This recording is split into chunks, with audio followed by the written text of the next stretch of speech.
महर्षि वाल्मीकि ने भगवान की बाल लीला का वर्णन नहीं किया, केवल एक लीला का वर्णन किया है वाल्मीकि। कौन सी लीला? बोले भगवान मृगया करने के लिए जाते हैं, बस। बाकी राम जी की किसी बाल लीला का वर्णन वाल्मीकि जी ने नहीं किया। क्या राम जी ने बाल लीला नहीं की? लिखी।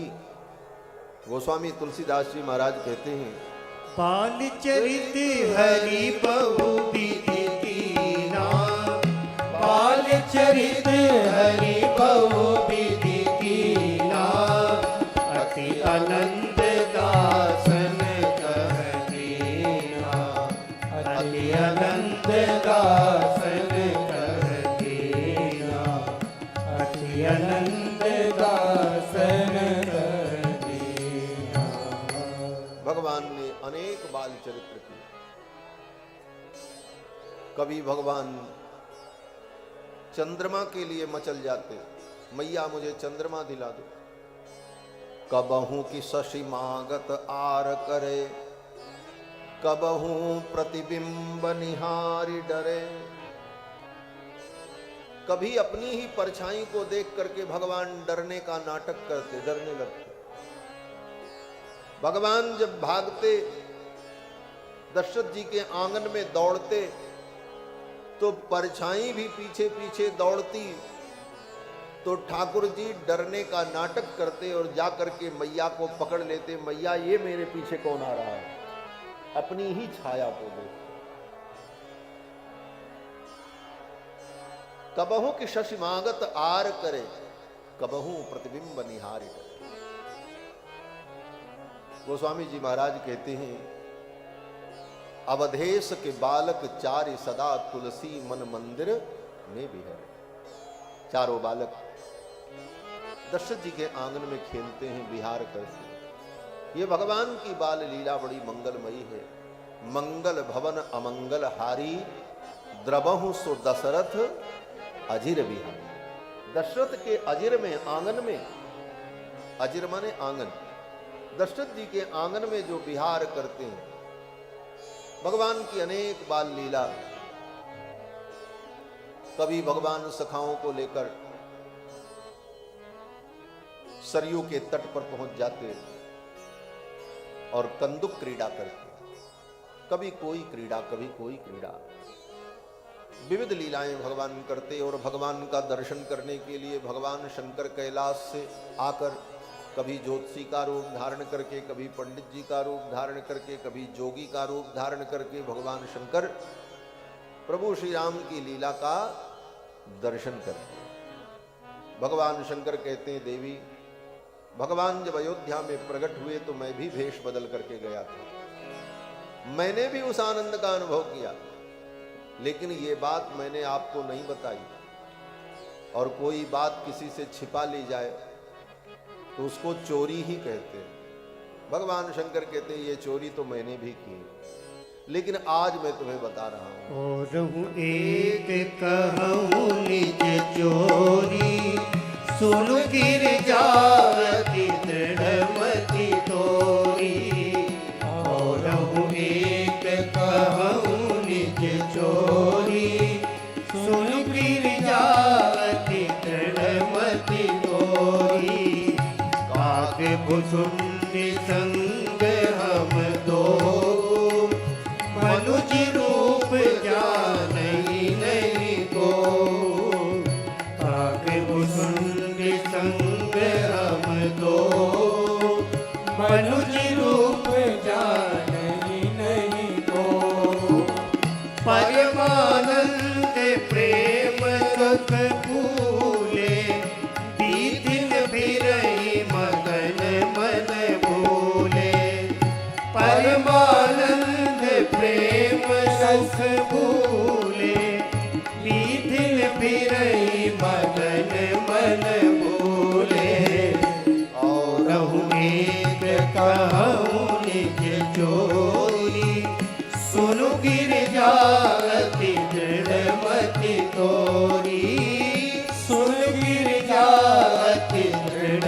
मति तोरी, सुन गिरजा की गणमति तोरी। भगवान शंकर काकभुसुंडी जी को साथ में लेकर आकर अयोध्या में भगवान की बाल लीला का दर्शन करें। केवल एक प्रसंग। एक दिन दशरथ जी महाराज भोजन करने बैठे, राम जी को बुलाया, राम जी नहीं आए। भोजन करत बोल जब राजा, नहीं आवत तजिबाल समाजा।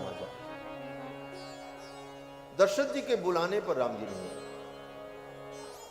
तब दशरथ जी ने कौशल्या जी से कहा, कौशल्या तुम जाओ। कौशल्या जब बोलन जाई, कौशल्या जब बोलन जाई, ठुमुक ठुमुक प्रभु चलई पराई, ठुमुक ठुमुक प्रभु चलई पराई। कौशल्या जब बोलन जाई, कौशल्या जब बोलन जाई। दशरथ जी ने बुलाया, नहीं आए, भाग गए। तब कौशल्या जी का सहारा लिया दशरथ जी ने, बोले देवी आप रामलला को ले आओ। ये तो भगवान की लीला है, लेकिन इस लीला में बहुत बड़ा उपदेश भी है। क्या उपदेश है? बोले दशरथ जी कौन है? बोले ज्ञान स्वरूप है। और कौशल्या बोले भक्ति स्वरूप है। ज्ञान ब्रह्म को ढूंढता है, ब्रह्म और दूर चला जाता है।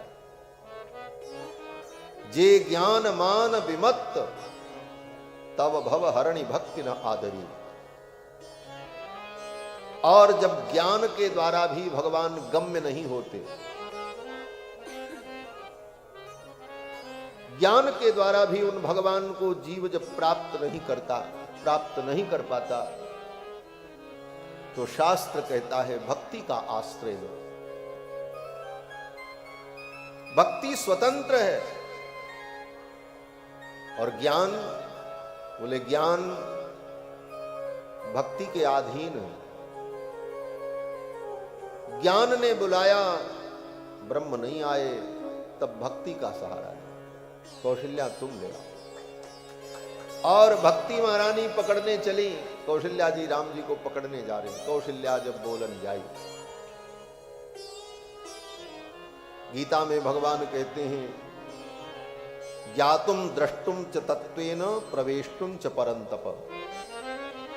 गीता में भगवान कहते हैं भक्ति के द्वारा ही मुझे कोई जान सकता है, मुझे पा सकता है और मुझ में प्रवेश कर सकता है। ये भगवान ने गीता में ज्ञातुम द्रष्टुम च तत्वेन, तत्वतः मुझे अगर कोई जानता है तो भक्ति के द्वारा ही जानता। और हमारे आचार्य भगवान रामानुजाचार्य कहते हैं भक्ति प्रपत्तिभ्याम प्रसन्न परमात्मा एव उपायः। भक्ति और प्रपत्ति से, भक्ति और शरणागति से प्रसन्न परमात्मा ही जीव के कल्याण का साधन बनता है, उपाय बनता है। ये प्रपत्ति क्या है? बोले भक्ति में जब तक साधन बुद्धि रहती है तब तक भक्ति साधन बनी रहती है। और भक्ति करते हुए भक्ति भी साधन न रह जाए, भक्ति के प्रति हमारी जो साधन बुद्धि है वो साधन बुद्धि समाप्त हो जाए तो वह भक्ति ही प्रपत्ति बन जाती है, शरणागति बन जाती है। इतना ही अंतर है सूक्ष्म।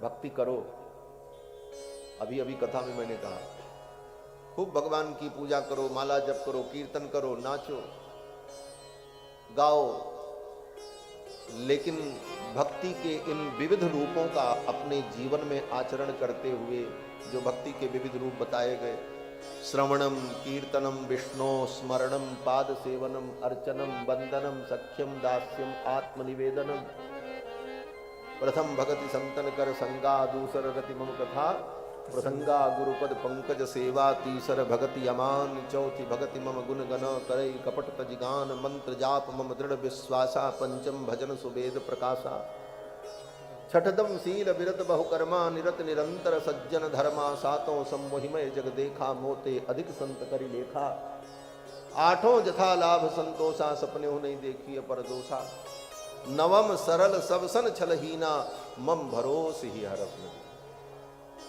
ये सब भक्ति करते हुए इन कार्यों को, इन भक्ति के इस आचरण को साधन मत बनाओ। ये सब करो लेकिन ये साधन नहीं है, साधन तो भगवान है। इन साधनों का भरोसा नहीं, भरोसा भगवान का। इसीलिए भगवान सबरी मैया को भक्ति का उपदेश करते हुए अंतिम भक्ति जब बताते हैं तो उस भक्ति के बाद क्या कहते हैं? नवम सरल सब सन छल हीना मम भरोस ही हरस नदी। मेरा भरोसा जो तुमने अभी तक किया, श्रवणम कीर्तनम विष्णु स्मरणम पाद सेवनम, इसका भरोसा नहीं, मेरा भरोसा। तुमने जो स्मरण किया, जो जप किया, जो तप किया, तुम्हारे उस सीमित साधन से असीमित परमात्मा नहीं मिल सकता। साधन जिस कोटि का होता है, साध्य भी उसी कोटि का होता है। साध्य की कोटि के बराबर अगर साधन नहीं है तो वह साधन साध्य की प्राप्ति नहीं करा सकता। इसको आप ऐसे समझो,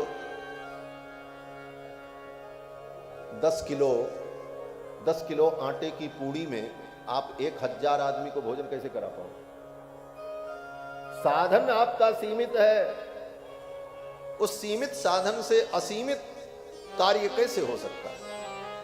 भगवान असीम है, ये साधन हमारे सीमित हैं। तब क्या करें? बोले असीम परमात्मा को पाने के लिए उस परमात्मा को ही साधन मानो।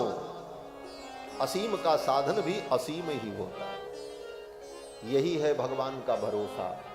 मम भरोस ही हरस नदी। तो भक्ति की ये जो स्थिति है, भक्ति करते हुए इस स्थिति में जब हम पहुंच जाएं, इसी का नाम प्रपत्ति है, इसी का नाम शरणागति है। महारानी कौशल्या चली राम जी को पकड़ने के लिए, लेकिन राम जी और भाग गए। कौशल्या जब बोलन जाई, ठुमुक ठुमुक प्रभु चलई पराई। क्यों? बोले कौशल्या जी ये समझ रही थी कि मैं पकड़ लूंगी। जब भक्ति में ये अभिमान आ जाए कि अब मेरी भक्ति से भगवान मिल जाएंगे, बोले तब वो भक्ति भी सफल नहीं हो। वो भक्ति भी भगवान को, परमात्मा को नहीं पकड़ पाती। तब बोले तब महारानी कौशल्या थक गई। कौशल्या जब बोलन जाई, ठुमुक ठुमुक प्रभु चलई पराई। तो कौशल्या जी ने राम जी को नहीं पकड़ा, लेकिन राम जी आए पिताजी के पास। लेकिन कैसे आए? बोले कौशल्या जी लेकर के नहीं आए। चौपाई क्या कहती है? बोले कौशल्या जब बोलन जाई, ठुमुक ठुमुक प्रभु चलहि पराई, धूसर धूरी भरे तनु आए। भगवान स्वयं आए। कौशल्या जी कहां ला पाई? वो तो पकड़ ही नहीं पाई। भगवान स्वयं आए। इसी को वेद भगवान कहते हैं, नायम आत्मा प्रवचनेन लभ्यो न मेधया न बहुना श्रुतेन यमे वैश वृणते तेन लभ्यः। कठोपनिषद। उस परमात्मा को कोई प्रवचन से, ज्ञान से, बुद्धि से नहीं प्राप्त कर सकता। वो स्वयं तुम्हारा वर्ण करे तो तुम उसे प्राप्त करते। यमे वैश वृणते तेन लभ्यः। धूसर धूरी भरे तनु आए। तब बोले भूपति बिहस गोद बैठाए। दशरथ जी ने बैठा लिया। अब एक बात कह करके आगे चलते हैं। राम जी के शरीर में धूल लगी हुई, धूसर धूरी भरे तनु आए, धूल लगी हुई। और श्री कृष्णावतार में भी ऐसी ही लीला हुई। श्रीमद् भागवत में वेदव्यास जी वर्णन करते हैं कि जब नंद बाबा भोजन करने बैठे तो नंद बाबा ने कन्हैया को बुलाया। भोक्षमाणो ब्रजाधिपः। ब्रजराज नंद बाबा जब भोजन करने बैठे तो कन्हैया को बुलाया, आओ भोजन कर लो। कन्हैया नहीं आए। मैया यशोदा गई, पकड़ने का प्रयास कर रही थी, नहीं पकड़ पाई। फिर भगवान आए। ठीक ऐसी ही लीला जैसी यहां। और आगे जो कहा, धूसर धूरी भरे तनु आए, राम जी के शरीर में धूल लगी है, आए दशरथ जी ने गोद में बैठा लिया। वहां भी कन्हैया को धूल लगी थी, और कन्हैया जब आए तो नंद बाबा कहते हैं धूल धूसरितांगस्त्वम पुत्रमज्जनमावह।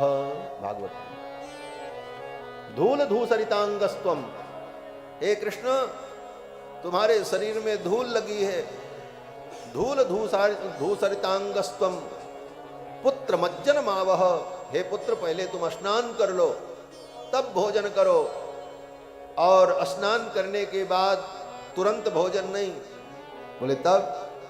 नंद बाबा ने कहा आज तुम्हारा जन्मदिन है, जन्मर्क्ष योगो अद्य, आज तुम्हारा जन्मदिन है, ब्राह्मणों को गौदान करो, ब्राह्मणों को प्रणाम करके आशीर्वाद लो, उसके बाद तब भोजन करो।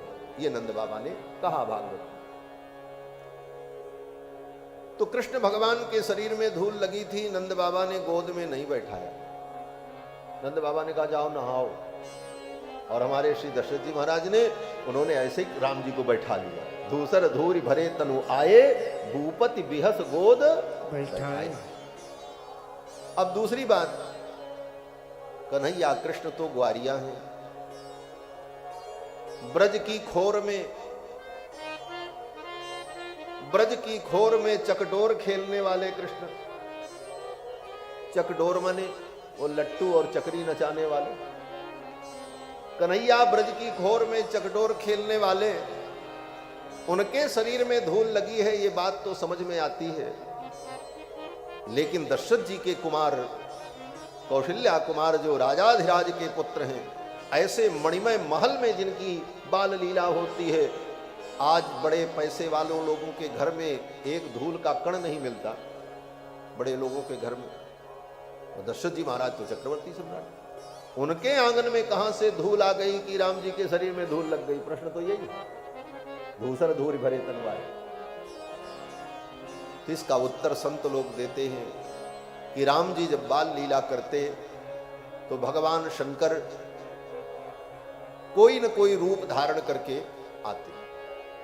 जिस दिन की ये घटना है, भगवान खेल रहे थे सखाओं के साथ में,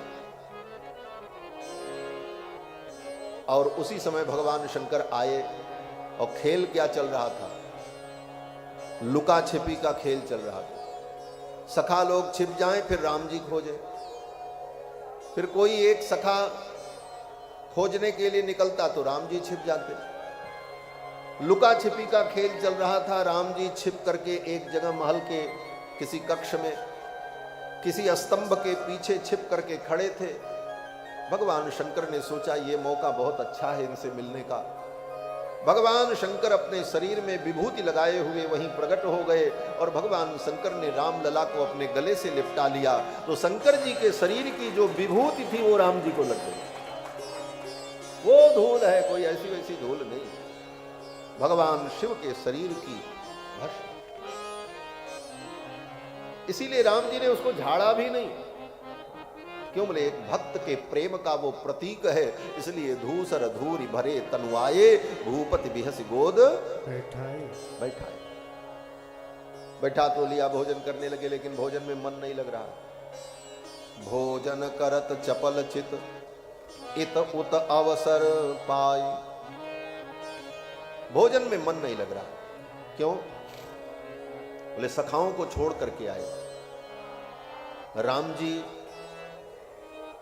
सख्य धर्म को, मित्र धर्म को समझते हो। मित्र धर्म क्या है?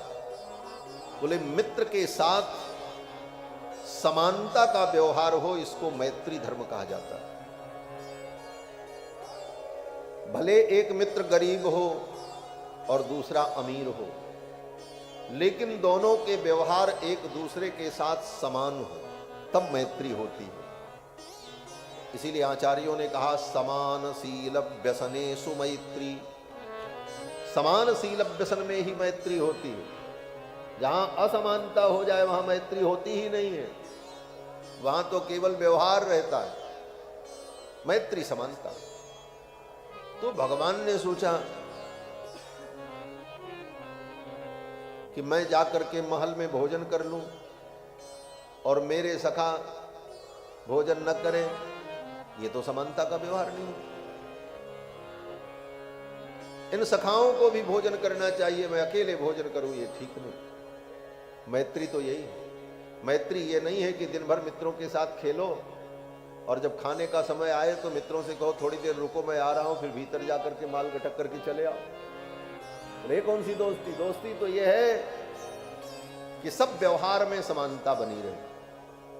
राम जी को ये अच्छा नहीं लगा, मैया ने मुझे बुलाया, पिताजी ने बुलाया, मुझे तो भोजन करा रहे हैं, मेरे सखाओं को भोजन नहीं कराया, इसलिए ठाकुर जी का भोजन में मन नहीं लगा। भोजन करत चपल चित, इत उत, इधर भी देखा उधर भी देखा, अवसर पाई, अवसर मिल गया। क्या अवसर मिला? बोले मैया को लगा अब तो लाला आ ही गया है। दशरथ जी ने भी सोचा भोजन कर रहे हैं अब तो कोई चिंता नहीं। ज्यों ही दोनों माता पिता निश्चिंत हुए तब तक राम जी ने क्या किया? बोले धीरे से सामने की थाली में हाथ डाला, एक मुट्ठी भात और दही बटोरा और लेकर के भागे। भोजन करत चपल चित, इत उत अवसर पाई, भाज चले किलकत मुख दधि ओदन लपटाई। इसका दो अर्थ है। किलकत मुख, मुख पर किलकारी है भगवान की, और दधि ओदन लपटाई, दही भात को मुट्ठी में लपेटा और लेकर के चलते। क्यों लेकर के चले? बोले सखाओं को खिलाएंगे। मैंने तो खा लिया, मेरे सखा नहीं खाए। बोले एक मुट्ठी दही और भात में सखाओं की तृप्ति कैसे होगी? तो कहते हैं ये मुट्ठी किसकी है? ये ऐरे गहरे नत्थु खैरे की मुट्ठी नहीं है, ये विश्वंभर की मुट्ठी है जो सारे विश्व का भरण पोषण करता है। योसौ विश्वंभरो देवः, ये विश्वंभर है, और उसी मुट्ठी के चावल से सबको खिलाया। एक सखा बच गए, उनको नहीं मिला। वो भगवान के बड़े प्रेमी सखा, उनका नाम सुयज्ञ था। ये सुयज्ञ जी महाराज वशिष्ठ जी के पुत्र हैं, ब्राह्मण हैं और भगवान के परम सखा हैं। सुयज्ञ जी को कुछ नहीं मिला। सुयज्ञ ने कहा मेरा हिस्सा। राम जी ने अपने नन्हे नन्हे हाथ को दिखाया, बोले अब तो खत्म, क्या खिलाऊं? सुयज्ञ ने कहा मेरा हिस्सा मुझे दिख रहा है। राम जी ने कहा भाई नहीं, कहां दिख रहा? सुयज्ञ ने देखा राम जी के कपोल पर दही भात लगा हुआ था, चिपका हुआ। इत उत अवसर पाई, भाज चले किलकत मुख दधि ओदन लपटाई। मुख में भी लगा था। इसका इधर उधर काकाक्ष गोलक न्याय से दोनों तरफ इसका अर्थ होता है।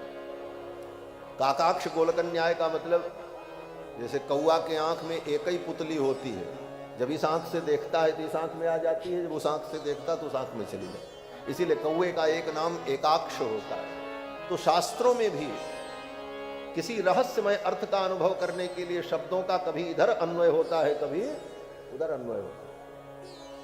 इधर अन्वय कर लिया तो क्या अर्थ हुआ? बोले भाज चले किलकत मुख दधि ओदन लपटाई, अपने मुख में दही ओदन लपटे हुए। सुयज्ञ ने कहा हमारा हिस्सा तो हमको मिल गया, और सुयज्ञ जी ने राम जी को पकड़ा और पकड़ करके अपने जीभ से चाट करके राम लला के कपोल को साफ कर दिया। महाराज प्रसाद का ये मैत्री है ठाकुर जी की। एक भगवान के भक्त और वहां घूम रहे थे। वो कौन है? बोले वो काकभूषुंड जी। भगवान ने अपने मुट्ठी के उस दही भात से सब सखाओं को खिलाया। जो बचा था हाथ में उसको जमीन पर झाड़ दिया। जब झाड़ दिया तो काकभूषुंड जी कौआ बन करके घूम रहे थे, उन्होंने चुन लिया, उनको भी प्रसाद मिल गया। काकभूषुंड जी कहते हैं लरी काई जहां जहां फिरई तह तह संग उड़ाऊं। राम जी बाल लीला करते हुए जहां जहां जाते काकभूषुंड जी पीछे पीछे फुदकते रहते हो। लरी काई जहां जहां फिरई तह तह संग उड़ाऊं, जूठन परे अजिर मह सोई उठाई करी। हाँ, यही खा करके वो तृप्त हो जाता। राम अवतार में राम जी को अपने भक्तों की चिंता होती है। ये काग भुसुंडी क्या खाएंगे, इसलिए उनको जूठन दे करके हाथ के लगे हुए चावल को गिरा देते, काग भुसुंडी जी तृप्त हो जाते, सखाओं को खिला देते। लेकिन कृष्णावतार में, बोले कृष्णावतार में तो कृष्ण भगवान को ही चोरी करके खाना पड़ता है, दूसरे की क्या कहें।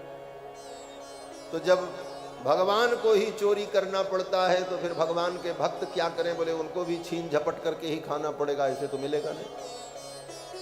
कृष्णावतार में भी काग भुसुंड जी आते हैं, लेकिन वहां काग भुसुंड जी को भगवान नहीं खिलाते। क्यों? बोले अपने ही मांग करके खाते हैं, छीन करके खाते हैं, चोरी करके खाते हैं।